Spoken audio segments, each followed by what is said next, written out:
Wow. All right. I'm ready whenever the boss is ready. Could have had a whole baby. Jesus. I told you she's me.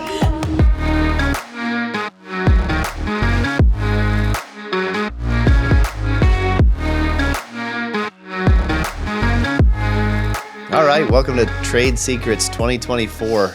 Excited to get back in the action here in January at the beginning of the new year. Remember to like us or love us or share us on Spotify, Apple Music, YouTube, whatever your app of pleasure is. We're excited today. We've got a stand-in. Had a little bit of a last-minute unexpected illness, but it gave us a chance to bring Alyssa, our latest team member, to the podcast today. Alyssa joined us about 10 months ago, and she is responsible for business development and spreading the Totum message out there. So we're excited to welcome her and give you guys, the audience, a chance to get to know one of our new team members. And I think we're just going to free ball it and see what kind of questions she has, see what she's learned over the first 10 months, and see where we're headed over the next year in 2024. So welcome, Alyssa. Thank you. It is lovely to be here today.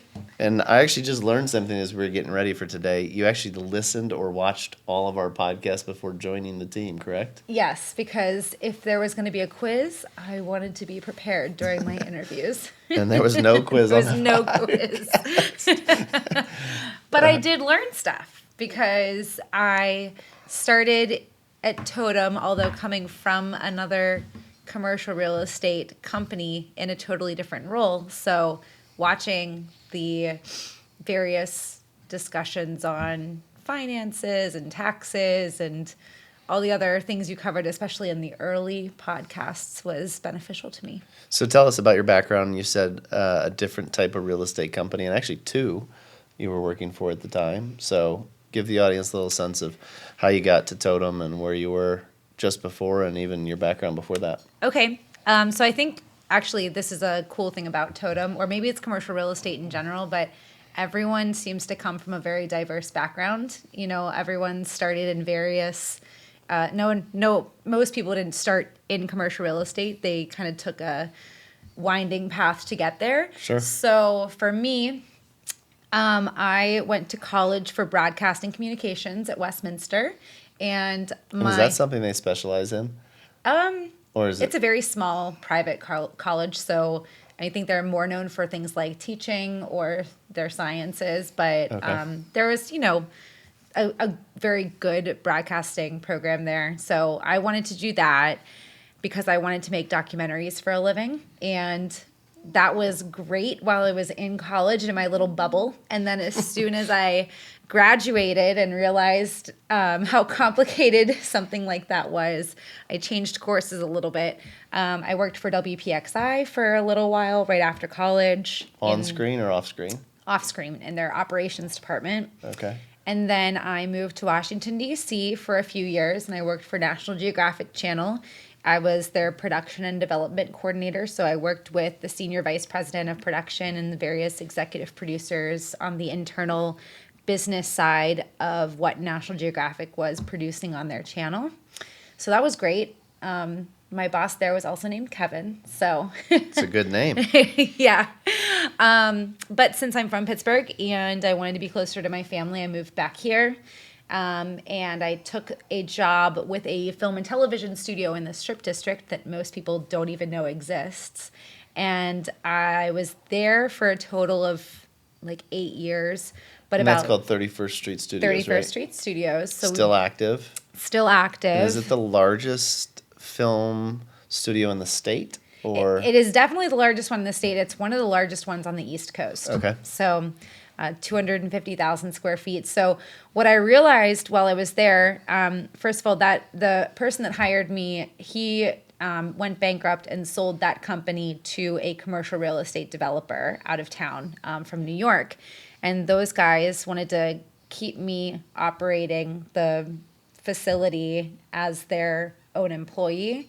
And once I started working for them, I realized how much of what I was doing was directly related to commercial real estate. Specifically, it was property management or asset management. Okay. But I didn't realize that until I was actually working for a real estate company. Then kind of So to frame that for the audience, so 31st Street Studios sits on 10 acres? Around, yeah. Yeah, 10 acres of immaculate riverfront property right in the heart of what's known as the Pittsburgh Strip District. So, as you mentioned, the studio, so the operating company goes BK in like 2017. 17. And the people who bought it, who were then your employer, was a major real estate development company out of New York City, right? Yes, Okay. North River Company. And when they purchased it, they hired me on as their own employee. And And they're not a movie studio company; they're a real estate developer. They just buy interesting real estate assets, and they're long-term holders. So they wanted to keep it operational as a movie studio until they could figure out what the next step was. So it was really informative for me because I started meeting with architects and engineers and people that were trying to come up with what the master plan was going to be for that property. And I was just kind of in the background observing all of this because it was so new to me, but in the meantime operating it as a movie studio. So it's very unique property, and it's also an old steel mill, so it came with its own plethora of property problems that we would have to deal with on a regular basis. And overall, it was a very good introduction to commercial real estate. But being a developer is very different than being on this side of the world with Totum as advisors.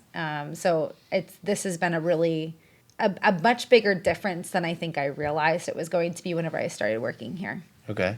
And come back to that in a second. But I think just as a group, we need to remember, like, a topic for another podcast is the covered land play, which is really what your employer, North River, right, was doing. Like, they were using an operating company as a covered land play because what they were really buying was land, Right. but wanted to use the operating company to cover their costs. We could talk about that on another episode. Just patient money. Yeah. Right. Operate it and carry it. So what are the things that you've noticed that make you think that development is so much different than the advisory world that we're in? Or, like, what were the things that you didn't expect when you signed on with Totum, which I know was a big risk for you, right? It was. Yeah. It was a tough decision just because I felt like I was leaving the safety net that I had built for myself in the last role to try something totally different.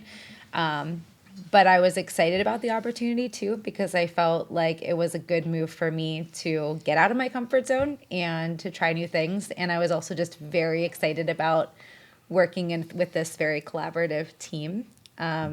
So one of the differences, let me think of how to word this. When you're... There's nothing PC here. Come on, just say it. So when I was with North River Company, everybody wanted to work with us. You know, they owned a 10-acre, multi-million-dollar development project. Any engineer, any broker, any financial institution, Banks, like architects. they were calling me, trying to get a meeting with me or someone from my team. And now I'm one of those people Because they thought they could provide a service. Right, exactly. And now I'm on the other side of that phone call trying to make people do work with us, just being the one that's providing the service. So that's just kind of a little bit of a different mindset to get into, that not everybody wants to talk to you as opposed to, like, it's different. Right. And I didn't think about that. And then something that you told me. Isn't it more fun being the one chasing than the one being chased? More fun. I like being needed. Have you ever been chased? Oh, candidly, I hate the being chased part. I'd much rather be the one chasing. Well, different personalities, Yeah. I guess. Another difference, which I think about every once in a while, is whenever I first got hired by Totum, I was like, oh, well, I know this person and this firm. I'm in this organization and that. And I was referencing specifically like CRE related individuals Like and industry related people. And you're like, that's great. I don't really care. You're like, I need you to be in the opposite direction. Right. Because we all know those people. They know us. We're not trying to necessarily like not that it isn't good to mix and mingle within your own industry, because that's definitely an important aspect of your job. Sure. But we want to be in the room where those people aren't, because that's how we're going to find clients, because we're not trying to make the other brokers or, architect firms our clients. Like, they are our peers, but Our peers and our colleagues, and we need to have relationships with right. them in order But to. it's a different kind of relationship. It's a different kind of relationship. So right. that was also surprising to me, but it makes total sense. But it threw me off whenever you first said it. Makes sense. That's definitely another big difference. I was like, oh, I'm so connected. No, you're not. Well, it's connected. It's just connected in a different way, right? So yeah, those are the two things that kind of come to mind first. Okay. So 10 months in, what kind of questions do you have about what you've learned or Okay. what you still need to learn? So I think I'm going to kind of go all over the board. That's fine. What is your approach? So, whenever with business development, and first of all, I think we should say that business development is a very broad role, and it means something different within each company. And that was also something that whenever I decided that I wanted to pursue business development for my career, I met with probably 20 plus BD people in the area, that anyone that would take a meeting with me. People who are doing business development for all kinds of different companies. Mostly in the commercial real estate world, just because I kind of figured that was where I was going to land. Sure. But outside of that as well, because people would say, oh, well, like, if you're interested in BD, you should also meet this person. Business development for an architect firm is different than business development for like a technology-based company, or it just, sometimes BD is more sales-driven and sometimes it isn't. I think for the context of when I'm asking you these questions, just to define what business development means for Totum, since we're such a small company. And I feel like most brokerages and advisory groups and like commercial real estate people that are doing what we're doing, they don't have their own business development specific person. Everyone's required to do their own business development. Right. But we're pulled in so many different directions, being so small, that you hired me on for a specific reason. And maybe you can first tell our audience, like, what made you decide, okay, we need to find somebody to do business development specifically for Totum? Because I just think that's semi-unusual for the industry, us. yeah. I mean, I think it comes back to, and Michael, you can chime in, I think it comes back to the fact that we are a small team. We're blessed with a plethora of projects. And when you're busy servicing clients, it's really hard to focus also on the future.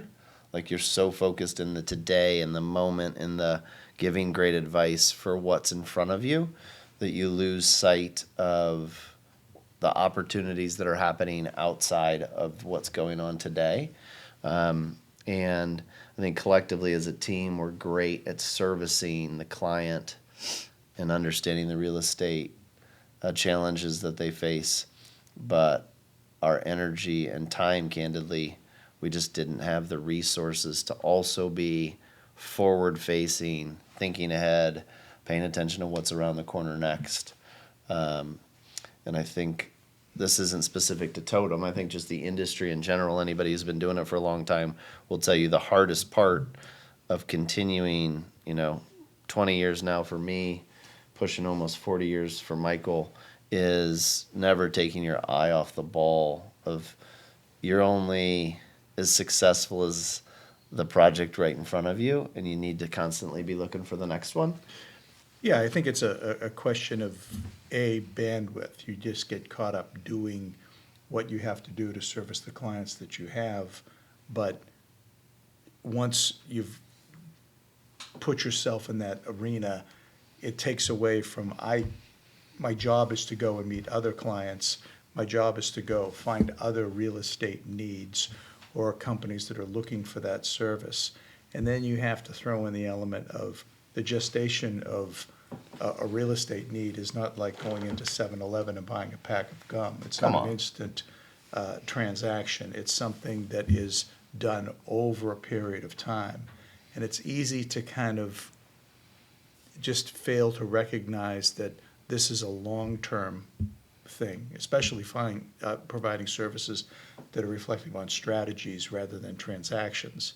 So you have to develop these relationships of people that have real estate needs or potentially will have real estate needs or need that kind of counsel that perhaps they're not looking at it in the right direction. And it's just an ongoing process.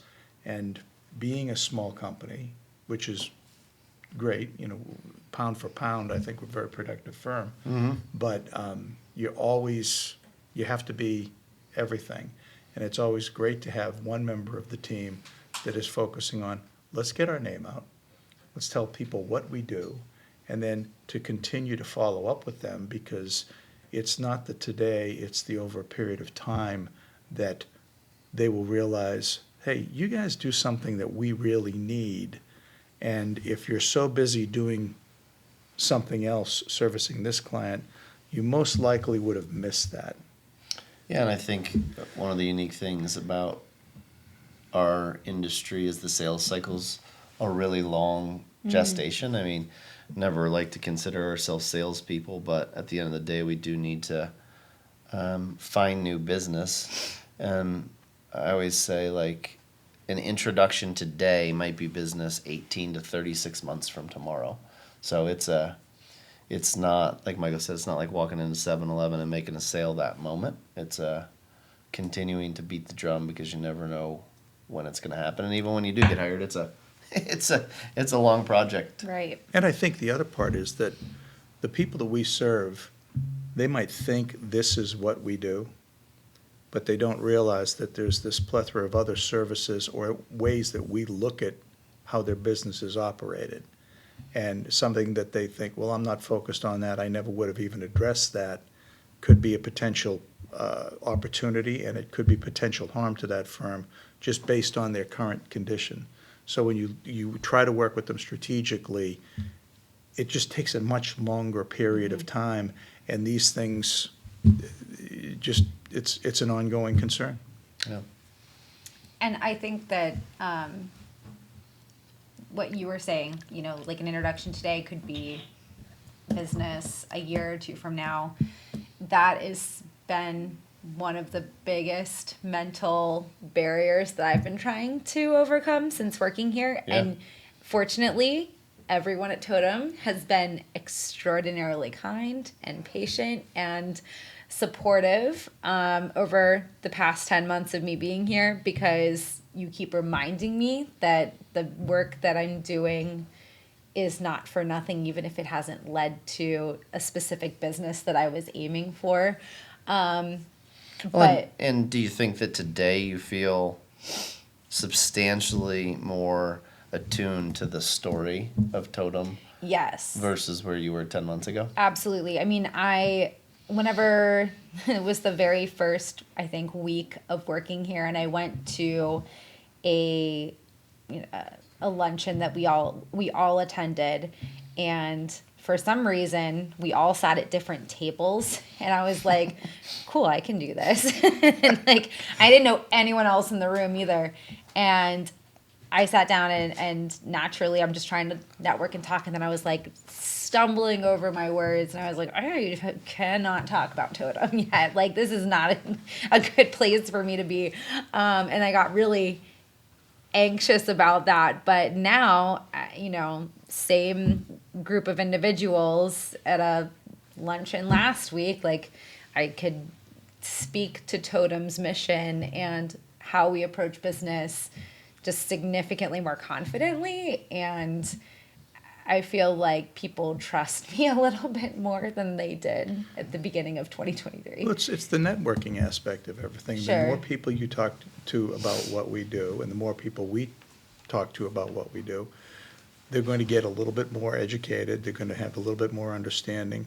And I think talking to someone today and actually have that turn into some type of revenue within 2 years, that's kind of fast track, to Right, tell you that's the a win. truth. It really, the gestation is much longer than that. But again, it's residual, it's ongoing. And the other part that I think that is, you accomplish a lot is the people that you talk to that you have no idea what the branches of their tree are going to go down to. And they're going to be coming in front of someone and say, you know what? That sounds like something that Totum could help you with. You should talk to these people. And that's the Kevin Bacon connection that you have no idea how that's going to get there, Right. but it does. Sure. And that's the whole idea of when you're caught up doing everything else, you simply don't have that many hours in the day to make sure that you're getting that end of it. Right. Well, what's next on your list? Okay, so let's go away from BD specific related questions. Okay. What is the biggest professional misstep you took?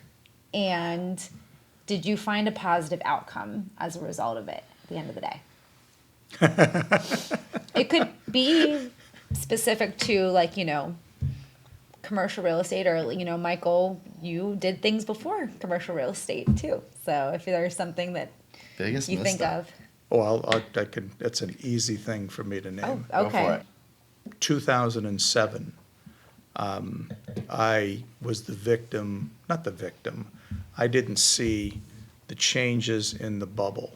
Like I said, real estate has long life cycle. It's a process.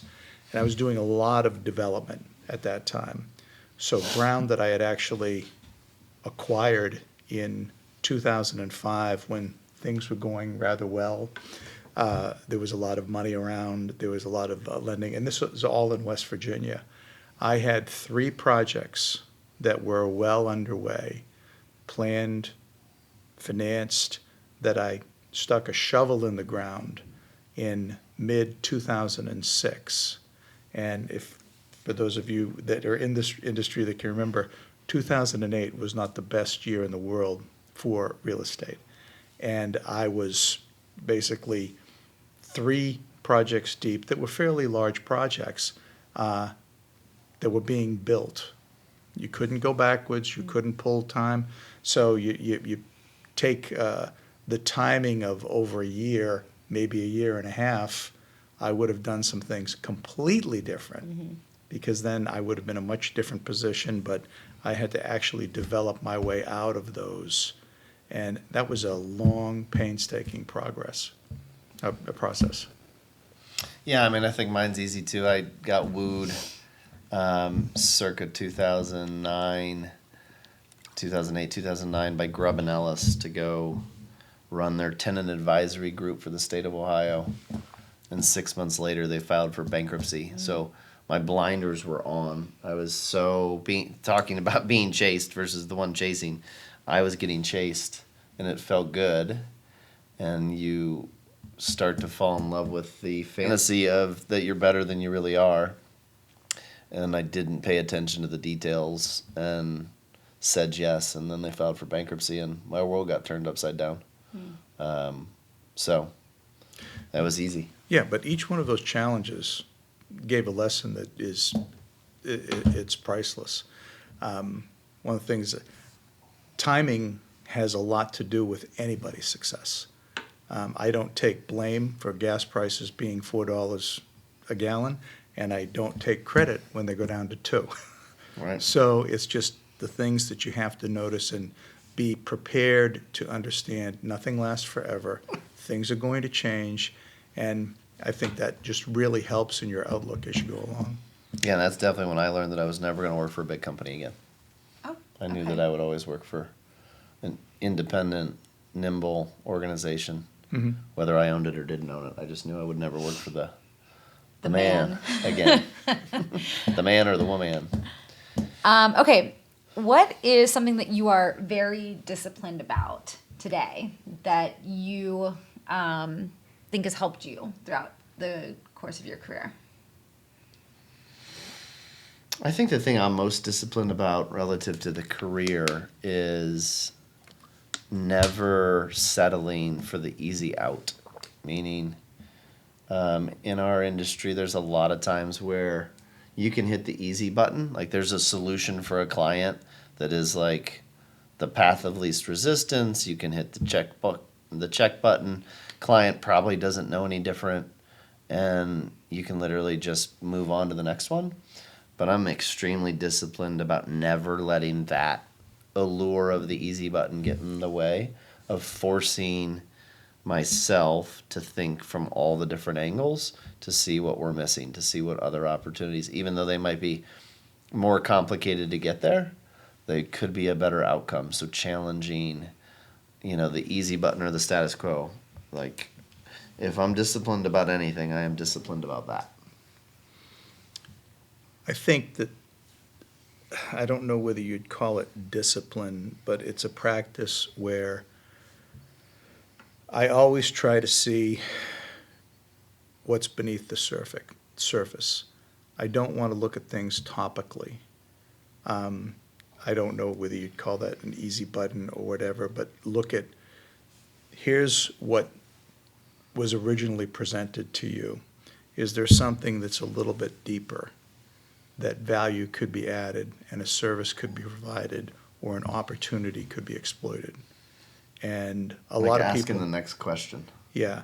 Asking the next question. A lot of people think they have to move too fast. Now, someone might say you're moving too slow, but I think it's just more just looking at it from a little more quiet perspective, and you can say, okay, I see what you're saying to me, and you're focused on this, but this is where the real problem is. Yeah. And I think that's probably one of the true advantages I've had during my profession. All right. What about, so one of the things that we talked about whenever you hired me was we want you to get us into rooms that Totum is not already in.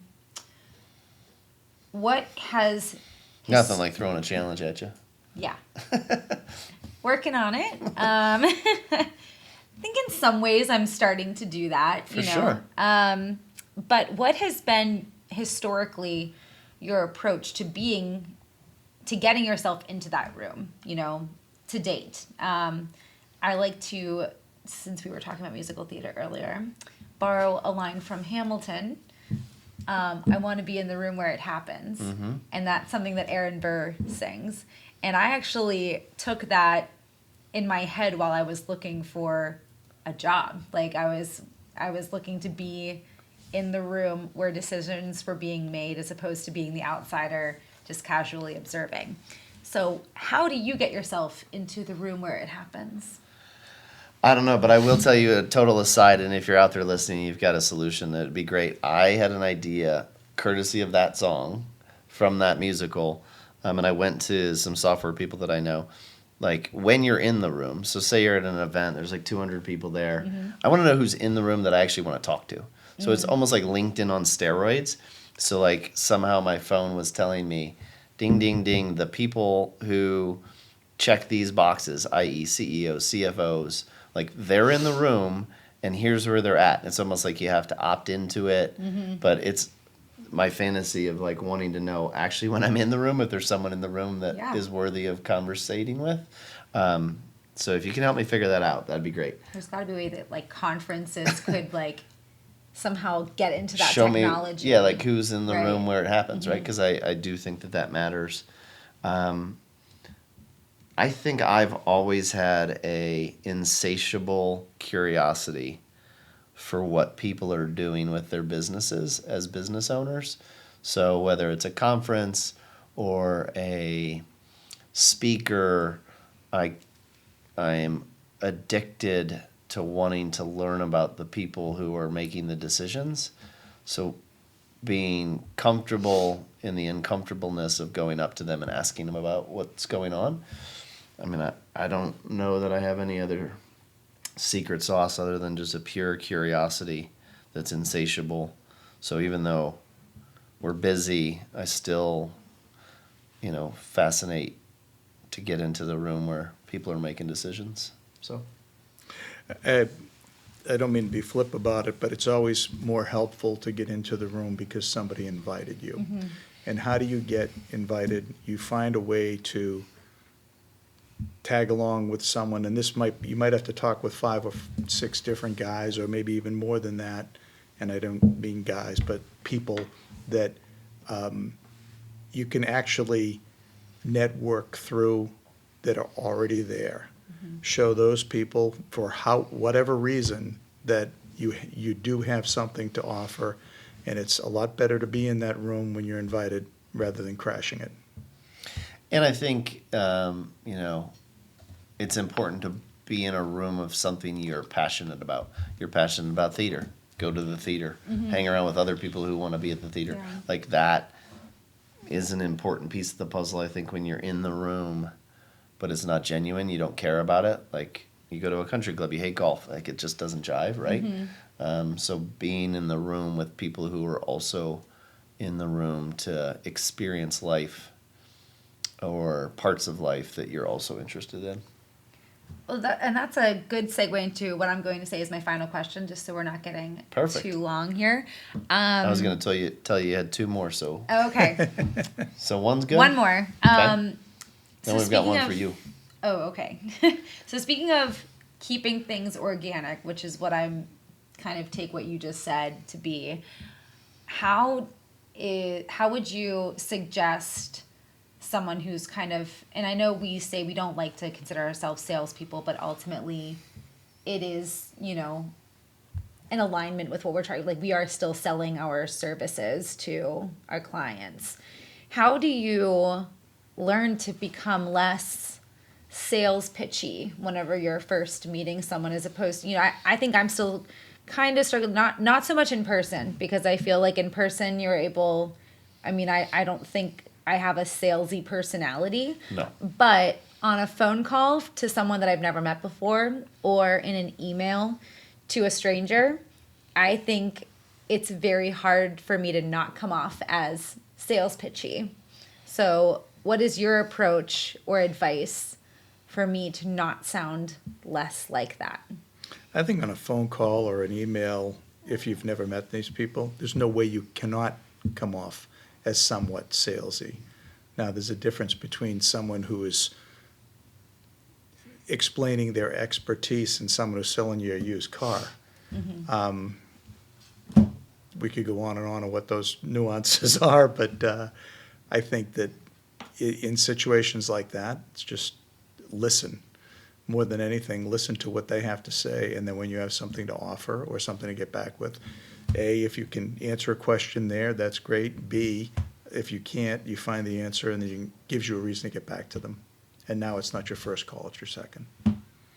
Yeah, that's a tough one, but I think our guest last year, Jeremy Waldrop, summed it up. Listen more, talk less.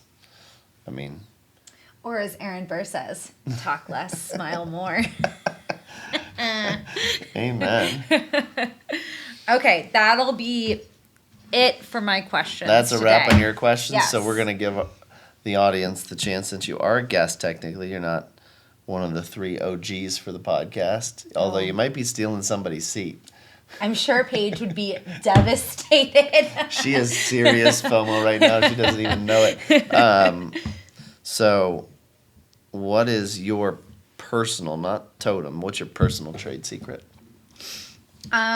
So this might evolve after, in 10 more years from now, but I would say... I think it's always evolving, but today. Yeah, so today, and this has been my little shtick for many years, ever since graduating from college, because I've always worked in a job where people also wanted to work for that company. So I would always have people coming up and asking me how did you get into, especially with the film and television industry, how did you get your foot in the door? And I think it's all about who you know and how you present yourself to people. So my trade secret is just that you never know who you're going to meet. And so you've always got to have your A game on whenever it comes to your professional life. And my rationale behind that is because while I was, right after I graduated, I was working for I was working for WPXI, and my family and I went on a vacation to the Grand Canyon. And it was my mom, my brothers, and I. We were on a tour bus with mostly retirees and us. So I already knew at that point I didn't want to work in news, and I needed to get into a different type of television programming. Mm-hmm. And so all these people were like, oh, like, so what do you want to do when you grow up? And I was like, well, I want to work in nonfiction television, and I want to do this and that. And I was very confident in my responses. And the one guy said, well, I'm friends with the CEO of National Geographic Channel, so do you want his email address? I said, I sure do. Right. And so I got his email address, and I emailed him like the next week, and whenever I got back from vacation, and I said, hey, I'd really love to meet you. Working for Nat Geo would be a dream job, and I just would love to pick your brain and ask you questions. And so he invited me to DC, and I came down there, and I sat and I talked to him. He was this really cool Australian guy, and I didn't get a job that day, but I got my foot in the door, and I just kept growing that network. And I eventually came back to DC after meeting another person who invited me to attend a professional event, and that's how I got my job with National Geographic Channel. But so in a nutshell, my trade secret is that you never know who you're going to meet, and you never know where your network's going to take you. And that's why you should always kind of be on your toes there. Have your game face on every day. Have your game face on and see how far it takes you. Love it. Well, I think that's a wrap. Thanks for joining us. It was a joy. Well, it was a joy for us too. We're glad you were able to pinch hit. It's an exciting way to kick off 2024. It so, is. Yeah. If you're out there listening, like I said before, check us out on Spotify, Apple Music, YouTube, and like us, send in requests for topics. Like I said, we learned today we're going to do covered land play at some point, and Trade seCREts 2024 is off to the races. So thanks, and that's a wrap. Thanks.